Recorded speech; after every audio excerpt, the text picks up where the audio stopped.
Hello everybody, I am Adam, and welcome back to more Sonic Highschool. Today we're going to be reading chapters 4 through 8. Maybe. Depends on how long these chapters are. We might even get more done. But, let's go ahead and continue. Chapter 5. It was the end of the day at school, and it was time that Sonic and Tails and Knuckles got back on the bus at the bus stop to board it all the way home from school. "We're on the bus now," said Tails. "No more classes." Tails was happy but sad because he is smart. Sonic and Tails sat down together, and Knuckles sat right in the middle of the aisle, which he usually did not do because sometimes did not win. They sat down together, and Knuckles sat right in the middle of the aisle, which he usually did not do but sometimes did when not everyone was on the bus. It looked like Espio and Rouge were not on the bus because they were now busy getting ready to sex tonight now that they were boyfriend and girlfriend. Knuckles laid across the aisle even more stretched out than when he just sat across two seats because now the limits were the Alpha and the Omega. I'm having a lot of trouble reading this. How can we help Espio?" said Sonic to Tails. Tails responded, "I don't know," and thought about it on the bus. The bus drove bumpy on the bumpful road all the way home. When they all got out at the bus stop that they normally got in the bus at, just like always, Sonic ran out of the bus, and then Tails, and then Knuckles in order. Time to go home," said Tails. "We're almost there," and they walked the rest of the way home. When they got home, it was dinner time, and Sonic was at a different home from Tails and Knuckles because they were all in different families, so that they did not live together, and Sonic's mom made dinner. Sonic's mom made Chinese food, and Sonic ate it, and at the end there was a fortune cookie, and Sonic broke it open and ate the cookie part, and kept the paper that was inside that held a magical fortune on top. Sonic looked at the fortune and read it to himself inside of his head. "The path to glory begins at the base of your friend's penis," said Sonic inside of his head, reading the fortune cookie paper. And he knew it was a good sign for what was about to happen tonight when Espio and Rouge went to sex. Then the phone ringed. Sonic ran to the phone and picked it up and said hello into it. It was Tails. "I have an idea," said Tails on the phone to Sonic, who was listening but not speaking. "I gave Espio my invisibility hat for the science competition, and now he can use it to do sex for Rouge." Sonic smiled so wide like the king of the fire, finding out he burned down New York City with his only fire powers. Sonic and Tails went to Espio's house later, which was not too easy to walk to normally for most people, but Sonic is super fast, so he ran there and helped Tails get there too, seeing as Tails is not as fast as Sonic. They knocked on the door, and Espio came out of the door. "Here's my invisibility hat that you can use with Rouge tonight to make sex in. It makes it possible to see and impossible to hear when you are wearing the hat, or when someone who is wearing the hat wants you to be impossible to see and impossible to hear," screamed Tails, whose voice was a little hoarse from ordering food with the lunch lady whose hearing was lost in an earthquake in her childhood. Why did her hearing get lost in an earthquake? And if her hearing did get lost, why was he trying to talk to her?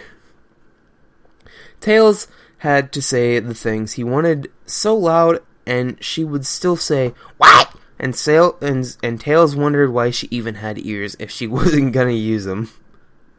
Espio grabbed the invisibility hat from Tails' hand and said, "Cool, man, thanks," and kept going on, so Sonic and Tails left and wished him luck from far away at their own homes.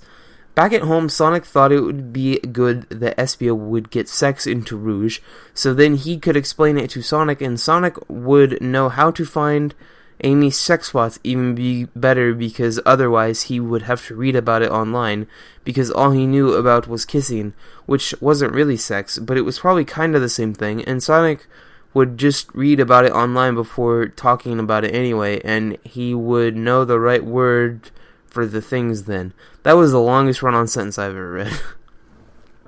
Sonic sat on his chair that was in front of his Sonic computer and opened up Sonic Instant Messenger and messaged Amy, who was doing the same thing but at her home, and said, "Hey Amy, want to finally become true boyfriend and girlfriend by reaching sex this weekend?"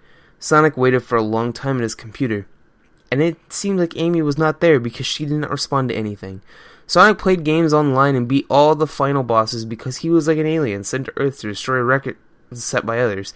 Then, finally, Amy responded. What Amy said was, "No way!" Sonic was so shocked, his brain must have felt like a total idiot. I'm gonna take a drink here. because this is a lot of reading. I'm doing this right after 1 through 4.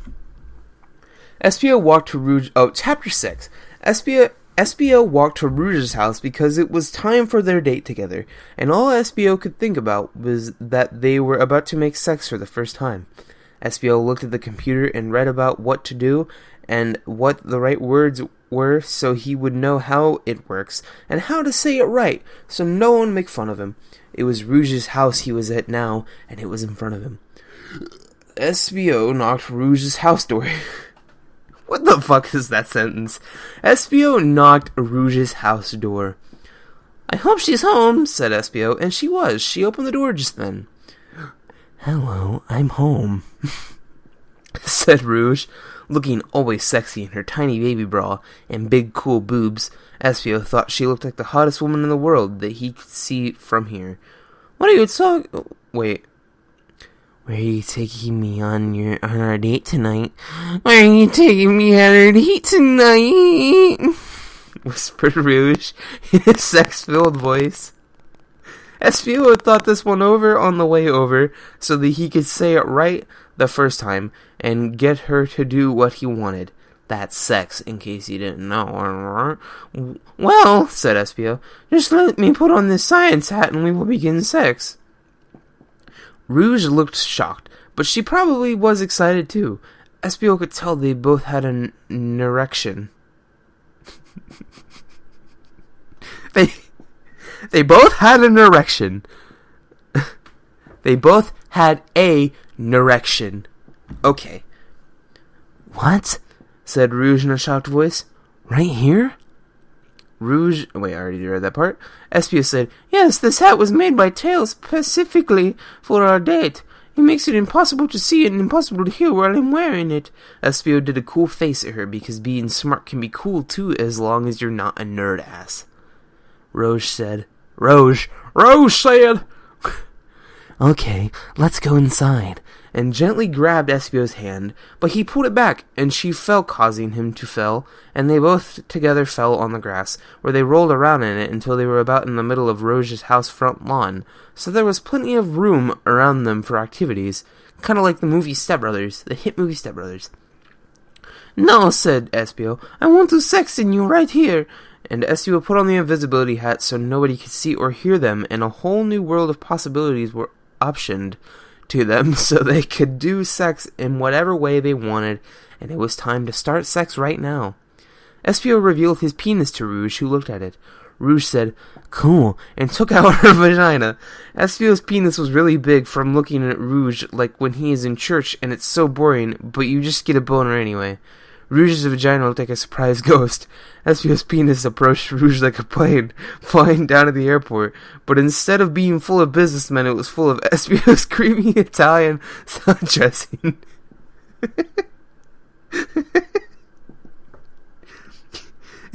Here it comes! Cried SPO, ramming his mouth Avenger into Rouge's vagina spot. Rouge screamed sex noises, and SPO messed around with her boobs and face like when she was the X-Men arcade game. SPO slapped his big awesome penis from side to side in her vagina, like a hot dog windshield wiper, and Rouge was ripping grass from the lawn. Then SPO used his tail to flip her over. He can do this, and put his penis into her butt. He moved his penis in circles in her butthole, like he was building a golf course and digging out the back nine. Rouge was flapping her bat wings like an idiot and not flying because SPO was holding onto her ass cheeks and pressing into them with his fingers, and leaving marks looked like it said wow when combined with the spot where her butthole was. And that is what she felt because SPO seemed to be a sex professional. SPO used his tail again to flip her over and did an all-star sex thing, like using his penis like a rolling pin on her face and plugging his penis into her belly button to see how far it would go, and making a balls hurricane with swirling his balls and her balls. Why does she have balls? Finally, they both got so sexy that SPO's penis ejaculated, and semen came out of it and landed on Rouge, and landed on Rouge, who was lying there on the lawn, but nobody could see them, so it was okay. At that part, SPO screamed, It's semen time! And Rouge shouted, Create a generation in me. SBO ejaculated semen into her vagina, and that was what happened. Now that they were done doing sex, they put their penis and vagina and balls away, and SBO took off the invisibility hat, and it was like nothing ever happened, but they both know it did because they were there for it. Bye-bye, said SBO, and SBO walked off her property and away to his house, and did the rest of the things until school happened the next day. What a ride, am I right? Alright, Chapter 7. We had front sex, whispered SBO at the people at his lunch table. SBO was at school in the lunchroom, and also was Tails and Knuckles and Charmy Bee, and Vector too. I ejaculated from my penis and into her body, but you haven't done that. They had not done that, in fact. Wow, cool! You were the coolest after Sonic, said Tails, who was right there, so he didn't have to shout. It was good not to shout, because this was supposed to be a secret. Tails did not hear the whole school talking about SBO's penis and balls like when Sonic in Chapter 1, but in a different way. Quotation mark. Or not quotation. Parenthesis. Sex. Parenthesis. Yeah, speaking of Sonic, where is that gay bag? Said Vector, who was the captain of the school's football team. Vector was good at this because he was big and strong and had sharp teeth under his mouth. Just kidding, said Vector's. Sonic is cool. Rob! He is cool. I don't know, said Tails to Vector. Where Sonic was somewhere else, trying to find Amy, who was not at lunch. Sonic was knocking on Amy's door at her house. Are you home? Said Sonic. Are you home? It was like Amy was not home because she was not opening the door. Sonic was worried about Amy because she was his only girlfriend, even if she denied his sex offer. I thought it said his sex offender. So he ran into the door and barged it down like it was not made of nothing. Sonic was now in Amy's house. Amy's house was really pink because that was Amy's color. Sonic looked around Amy's house for Amy, but Sonic could not find anyone. Sonic finally went to Amy's bedroom and opened the door. What Sonic saw next was what he did not expect.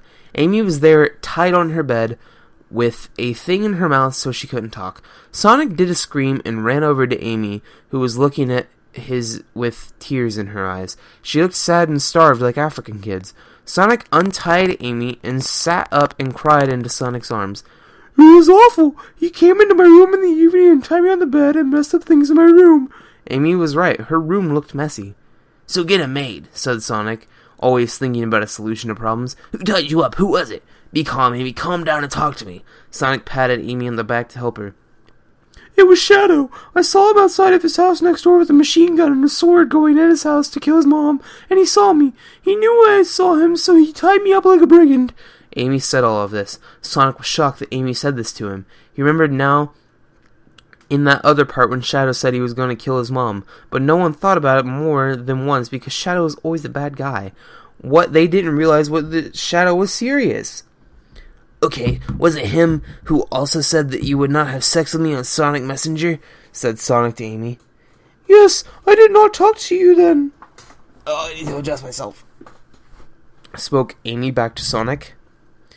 So how do you really feel about it? Said Sonic, whose brain was humming with sex ideas. Shit, I don't know, said Amy, still all worked up. Give me a day. Right now, let's get things right. So Sonic and Amy went back to school where everyone else was besides them. Sonic and Amy saw SBO walk around behind a lot of other people. I need drinks. Where am I at? What was SBO's voice? Hang on. Hey, here you are, said SBO to Sonic and Amy. I had a sex with Rouge last night. Do not tell everyone, said SBO. Oh, that's right, you did. I almost forgot, said Sonic.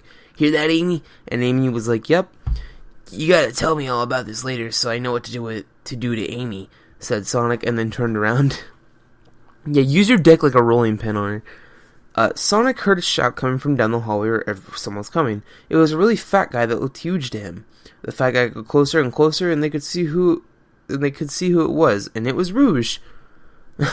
A really fat guy. Well, you're so fat now. What's that about? Rouge looked mad and surprised at SBO. Well, you got me pregnant, said Rouge. Oh my god, thought Sonic to himself without saying it with a voice. She is pregnancy fat. This means she will have a baby. Amy was smiling for real to Rouge. "That's so nice. I hope you have a great baby," said Amy. Sonic tried to be a good boyfriend and said, "Hope your baby is cool," and smiled. Espio looked more worried than everybody else. So I'm going to be your baby's dad," said Espio, worried and excited both. Better believe it, fag boy," said a voice that sounded just like Shadow's. Who could it be? Chapter 8. "Shadow!" Sonic shouted. It was Shadow, there. Hey, guess what? It was Shadow, guys. "Surprised to see me?" said Shadow. "We know what you did to your mother." "We know what you did to your mother," screamed Amy like a crazy man. "It was—" Shadow cut her off and did not let her finish saying the sentence. These voices are killing me. You did not see anything. I am Shadow, and I know how to commit murder. You think I have not killed a person before? I have." Shadow crossed his arms and sneered at Amy, looking at her. But I saw you," then Amy said. "You saw nothing. I stopped you." "Ha!" Shadow said. "It doesn't matter. You were on your way inside your house to kill your mom," said Amy. Amy shook around because she was all nervous, and her smaller than Rouge's but still good boobs wiggled a little. And Sonic thought it was cool to see, and he wanted to support her.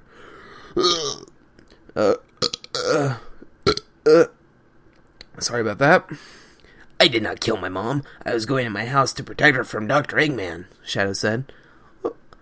"Okay," said Sonic, and Sonic and Espio went to class before it started, and they were still in high school hallway. What the fuck? What the actual hell? Oh my god. "He was trying to ship my Ultra Chaos Emerald shards to space so he could collect them at his egg space station." "His egg space station," said Shadow to Amy in an explaining way. "We gotta do something about him. I understand that you had a reason to tie me up, but do not kill your mother," responded Amy. "I was only kidding because the other guys were all being too important about themselves, and I do not think that is a good quality for high school students to be. High school students should be nice and caring and not talk about themselves like they are the best, because that will only make us all assholes, which isn't what we should be trying to be." Shadow said that to Amy, and she understood that he was a good guy, and had a reason for tying her up on a bed, even if he had bad times when he was dark and did crimes in the cityscape. They both went to class in different directions, so the conversation ended. Later, after school, Sonic went on Sonic Messenger and talked to Espio. "Hey, Espio, how are you? Do you know what you're gonna do about being for... Do you know what you're gonna do about being for Rouge's baby?" he said into the computer. "Listen, Sonic, this is hard for me to say," said Espio into a computer, which went across the internet to Sonic. "I want Rouge to get abortion." Not an abortion, not abortion. Abortion, like a singular abortion. Sonic was upset because Rouge's baby would not survive it. In fact, Rouge's baby would die. There has to be another way, Espio," said Sonic in Sonic Messenger. "But if you really want to do it, that's okay too, because it is your decision." Good, because I want you to help me. I'm going to go to Rouge tomorrow and slip her the abortion pill in one of her meals. You will help me by distracting her for me. "Okay, see you then," said Sonic. The next day happened, and Sonic was at lunch. "I won the science competition, but you didn't come, Sonic," said Tails in a sad, mad way. I wanted you to come because I am such a good friend to you, but you did not, but I won anyway without you." Tails was mad at Sonic, which did not usually Tails was mad at Sonic because they were good friends, and that did not usually happen. "Well, sorry, Tails, I was so busy and I did not know," said Sonic, trying to make Tails feel happy again. "Kiss my ass, Dick," screamed Tails to Sonic and flew out of the room with his flying tails. I'm just gonna start reading it all like that. "This is awful," said Sonic. "He's my best friend." Sonic knew this was a big problem, but changed his mind to thinking about Rouge and Espio, and then went over to where Rouge was going to get the abortion pill from Espio. Vector was there too, which was weird because he usually was not. "Okay, Espio, are you ready?" said Sonic only to Espio. Espio shook his head yes. Not his face? He didn't shake his face? "Hey, Rouge, how are you doing today? How was class? Do you have lots of homework? Why are you eating for lunch?" Sonic said to Rouge to distract her from Espio. Looks like Sonic did it perfectly because while he was asking these things, Espio put the abortion pill in Rouge's salad. Rouge ate the salads because she is thin. Rouge answered the questions, but no one was paying attention because they were now glad it was done. What is this? Said Rouge, suddenly looking like a shocked woman. What? What is wrong? Said Espio. He was worrying that Rouge found the abortion pill in her salad and was looking at it. I think I'm having my baby. Here it comes. Rouge said this before she could even eat the abortion pill, so everyone knew the baby was coming for real. Fuck, I lost my place. Oh god. Oh no, said all of them together but Rouge. Rouge lied down on the ground, and they put a curtain around her so no one could really see what was going on because it was gonna be gross. They could see a baby start to come out of her butt, and it was crying a lot. Everyone wanted the baby to shut up already, because they were just trying to have lunch. But now there was a baby coming out in the lunchroom at the high school. Mrs. Lesson, who was also the school nurse, said, Get out of my way, kids! I have to help this baby get out of Rouge! Babies are too weak to do it by themselves! So Mrs. Lesson went behind the curtain and helped pull the baby out of Rouge's butt, and it was still crying. Could you believe it? Rouge was exhausted from her baby, but Mrs. Lesson was not. Mrs. Lesson held the baby in her hands while it was still crying and held it out to everyone. Look at it! Look at it! Look at it! Why won't you look at it? Said Mrs. Lesson. Rouge's baby was red and had long hair and big white fists. Oh! It's fucking Knuckles, dude. It's not SVO. Oh my fucking god, dude. It's fucking Knuckles! Oh my god, dude! It's fucking Knuckles! We're gonna read the next chapter next time on the next episode. I have to stop because my throat is going. I would do more, but I'm sorry. But if you guys are enjoying this so far, go ahead and hit that like button for me. I sure am enjoying it. I actually really am. But if you guys are enjoying it, go ahead and hit that like button for me because it is always appreciated. Also, go ahead and hit that subscribe button for me because I also really appreciate that as well. It tells me that you guys are interested in me and my content, which arguably is still pretty shit, but that does not really matter, does it? But go ahead and follow me on Twitter. I will put the link to that in the description down below. But other than that, I don't have anything else for you guys, so I will talk to you later. Goodbye.